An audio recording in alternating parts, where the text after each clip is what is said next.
Hola, bienvenidos a Chalk and Talk. This week we are dealing with a very interesting subject. I'm going to deal with two. One was requested by Jean Gentil earlier, and he had a whole list of things. We did some, but we didn't manage to get to this one. And I wanted to leave this for the Chalk and Talk because I think it's so important. He wanted us to talk about the imperfect tense. So that's the used to, wasing, wereing tense. Yeah? And I don't think that I can talk about the imperfect tense without talking about the preterite tense.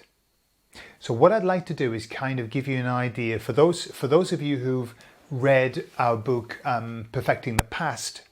Lots of this is going to sound very familiar, and it'll be a good reinforcement. And if you haven't read that book, this is going to be sort of important information to understand how to use the past.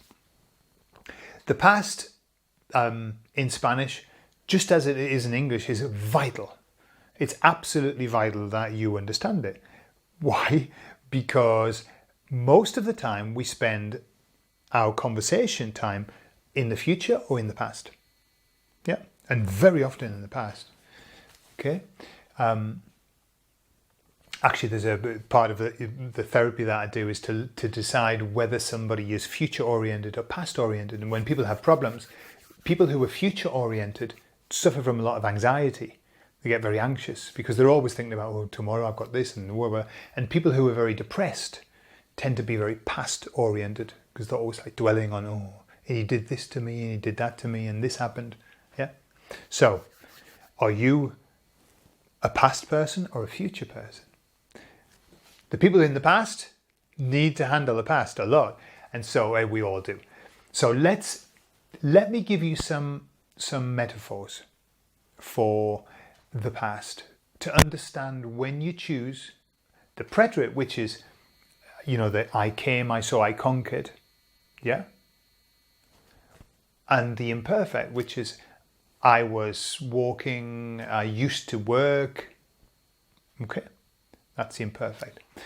How do you know when to use one and when to use another? Well, let's look at the preterite. Right, and now I'm not going to talk about the structure of the preterite. I'll give you an example. Comí, comiste, comió, comimos, comisteis, comieron.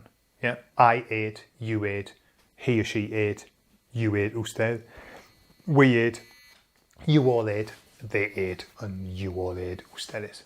All right. So that's a one-off past event. But how do you know, or what job does it do? Better this. Right. Think of the example of a gun firing. Somebody fires a gun. The bullet, if there's got a bullet in it, yeah, the bullet will always reach the target in that speed. There is no real time delay, is it? Boom, yeah, boom, and that is what the preterite does. As soon as you say the preterite, as soon as you say it, as soon as it leaves your mouth, you've already finished. It's over. It's over.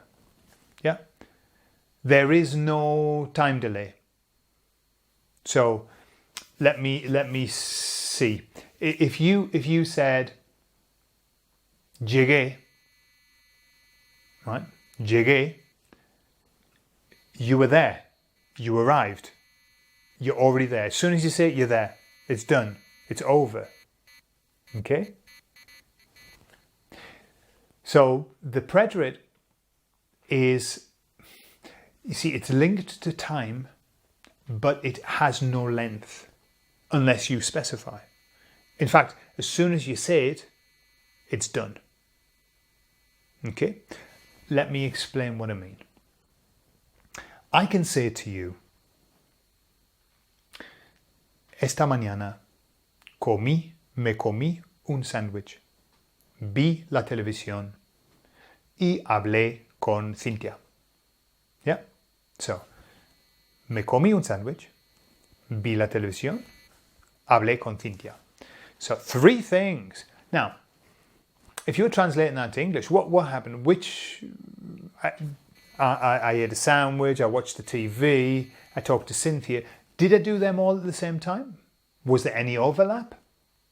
Absolutely not. There is no overlap. When I'm using the preterite, as soon as I say it, it's done. So I can't do two things at the same time. Impossible. Impossible. With the preterite, you cannot do two things at the same time. So, I ate a sandwich, yum, yum, yum, done.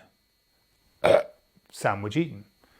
I watched something on the TV, and then I switched the TV off. I stopped watching it. Then I spoke to Cynthia. 3 events, sequential, with 0 overlap. That's the job of the subjunctive. The subjunctive, dear me. That's the job of the preterite. It's a list. Bum, bum, bum. I did this, I did that, I did this, I did that, I did this. And it's really limited. It's limited because it's really hard to tell a story. It isn't hard to tell a story. It's easy to tell a story with the preterite, but it's a shit story. Let's be honest. It's a cack story. And I've met people like that, people who are in love with the preterite, in English as well. Go, so what did you do today then? Say, well, I got up at 7:30. Yeah, I had a shower. Then I got ready. And then I went downstairs and you're thinking, especially me, I'm a big picture person. I'm thinking, did anything happen? Anything of interest? Or are you just going to tell me step by step, walk me through your day? Okay, maybe that's good with your boss. Yeah, when your boss says, tell me what you've done this week, brilliant. But when a friend says, tell me what you've done today, they want a bit of something juicy, a little bit of juicy, and the preterite's not juicy. It can help to make the story juicy, but there's no juice in the preterite. It's a list, okay? So, as soon as you say it, it's over, right? It's done. So, that's what the preterite is. So hold that idea, yeah? Done. Now the imperfect, which is the aba, ia. I'll give you an example. Hablaba, hablabas, hablaba, hablábamos, hablabais, hablaban. Yeah? I was talking, I used to talk. You were talking, you used to talk, and so on and so on, so forth. Yeah? And then you'll also see comía, comías, comía, comíamos, comíais, comían. I was eating, I used to eat. Okay? You were eating, you used to eat. That's imperfect. All right. So what's the imperfect about? Well, the imperfect is, I'll give you a couple of metaphors. Let's see if we can pin this down. Imagine that I'm telling you something about what happened, and I pull out a photo and I show you the photo and I say, oh, look, we were all there at the party, and there was, there were loads of drinks on the table, and these people were lying drunk on the floor, and there were lots of music. Yeah? That's imperfect. The imperfect is a frozen, like describing a frozen moment in time. Yeah? And then you just start describing it, because the imperfect is description. It's pure description. It's not time related. Okay? You cannot measure the imperfect with time. If you try to measure it with time, you've got to use the preterite. It changes. All you can do with the imperfect is describe. All right? It's like describing. That's all that you're doing. A frozen moment in time. Mm-hmm. When do you hear it? You hear it when you use things like wasing. He was drinking something over there, and we were talking over here.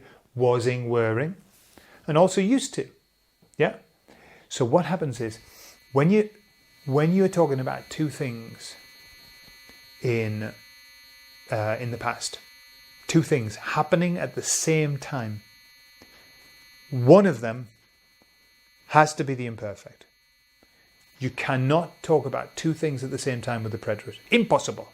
Why? Because it's sequential. It's time bound. Don't finish that one. This one.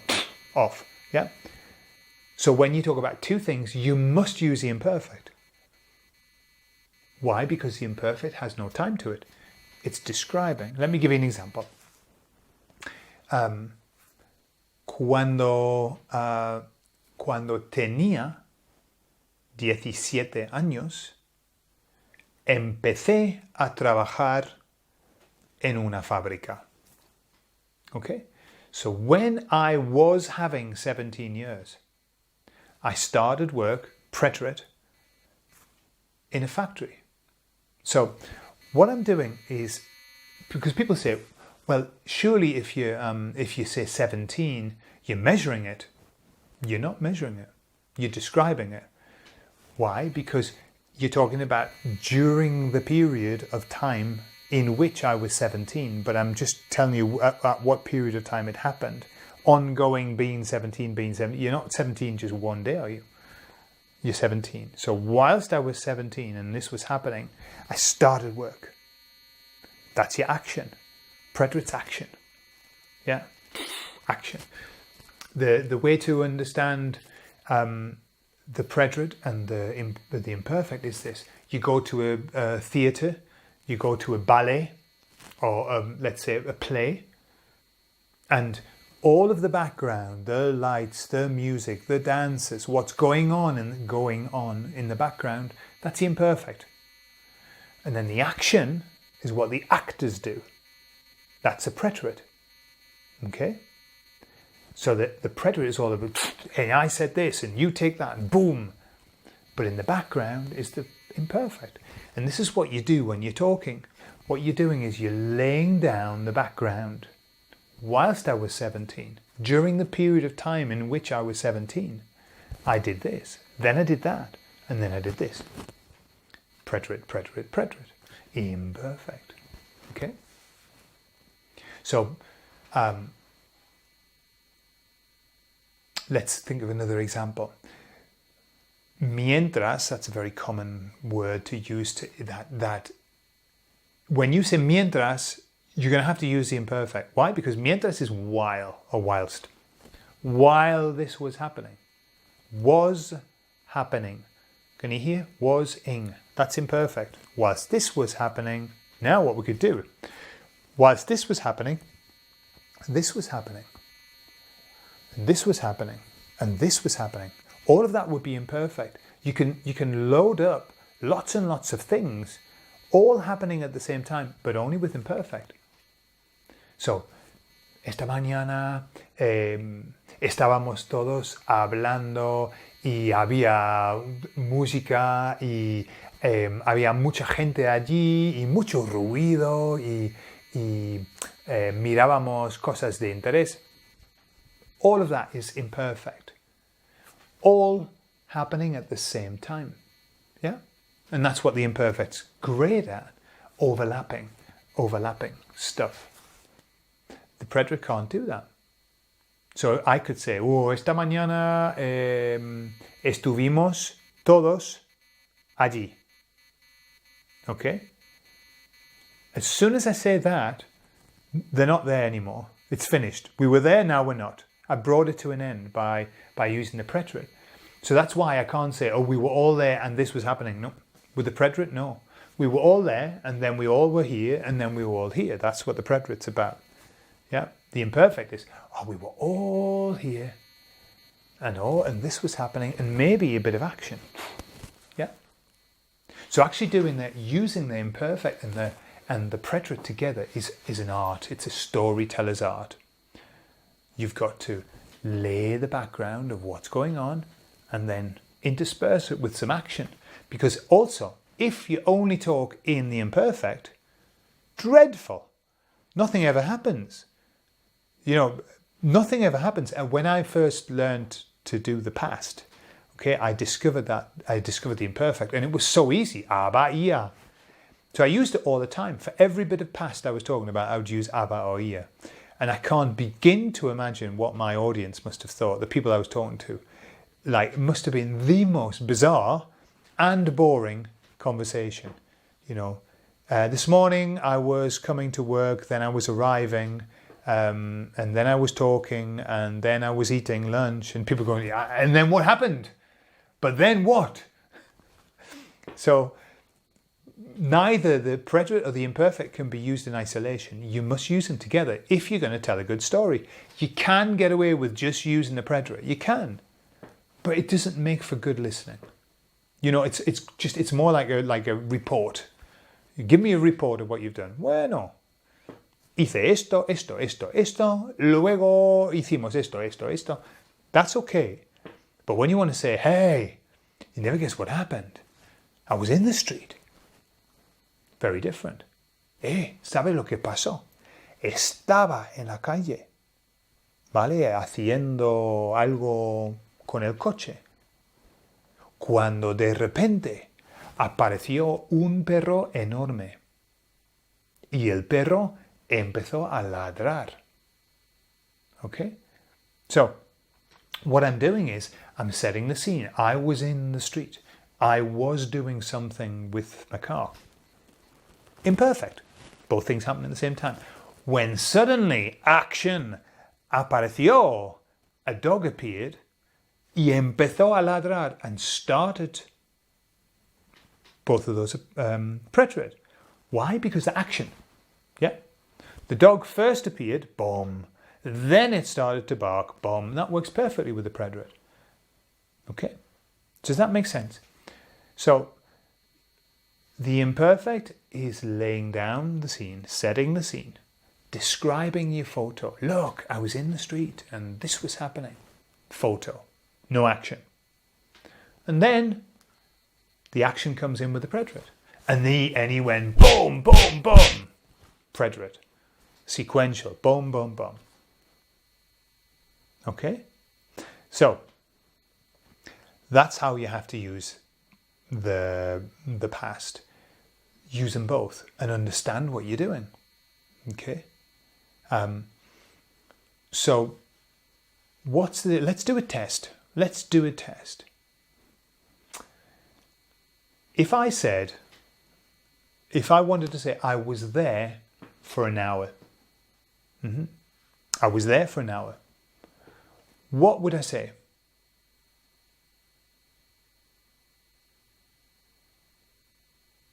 So we're going to use estar, okay? I was there for an hour. Now, because I have put the word an hour on there, you have no choice. It has to be the preterite. It has to be the preterite because the preterite is measurable completely. And the imperfect is, it's easy to think of, the imperfect is not measurable. You cannot put a time on the imperfect. If you try to put a time on it, you've got to make it preterite. That's it, a time frame, like 1 hour, a whole day. So that would be, estuve allí una hora. Was there for an hour, yeah? Estuve allí una hora. Estuve, yeah? But if I wanted to say, yeah, I was there, now we've got options. I haven't got a time frame. So what am I could say, estuve allí. I was there. Or I could say, estaba allí. What's the difference? Not much. The difference is, estuve allí, you're talking about the whole time, boom. Factual, I was there, action. Estaba allí, I was there, and then you might want to be adding something else. Yeah, I was there, and this was happening, and that was happening. Okay? So, lots of times people get really worried about, well, should I use the preterite there or should I use the imperfect? My best advice is use the criteria of if you are putting a time frame on it, absolutely you've got to use the preterite. If you are not, then lots of times it's your choice. It's your choice. If you're not like describing a one-off action, boom, boom, boom, that would be preterite. But if you're kind of telling a story about what was going on and there isn't a time frame, then very likely you're going to be using the imperfect. Yeah. It's most times there's no right or wrong, but only when you put a time frame on it or you're doing, you see, sequential, we can use the imperfect for sequential as well. Pues esta mañana yo estaba trabajando en el jardín, luego fregaba los platos y luego. So I can use the sequential with the imperfect, but it gives a different kind of imagery in people's minds. You know, I was doing this and then I was doing that. Yeah. As opposed to I did this and then I did that. So you do have options. But if you say for an hour, for a day, for a week, you have no option. Does that make sense? Okay. So, en resumen, imperfect is a photo that you're describing. A frozen moment in time. It's a description. Okay? The preterite is action. It's measurable. And as soon as you say it, it's over. It's done. It's done. So that's why you can't do two things at the same time with the preterite. Impossible. Scientifically and humanly impossible. Okay? So there we are. That's the imperfect and the preterite. Perhaps I'm going to come back to this and I'm going to give you some more examples of how to use it. Yeah, but I wanted to give you the kind of framework of how to understand what you're doing with the imperfect and the preterite. Okay, chicos, os dejo. Nos vemos en el próximo. Hasta luego, adiós.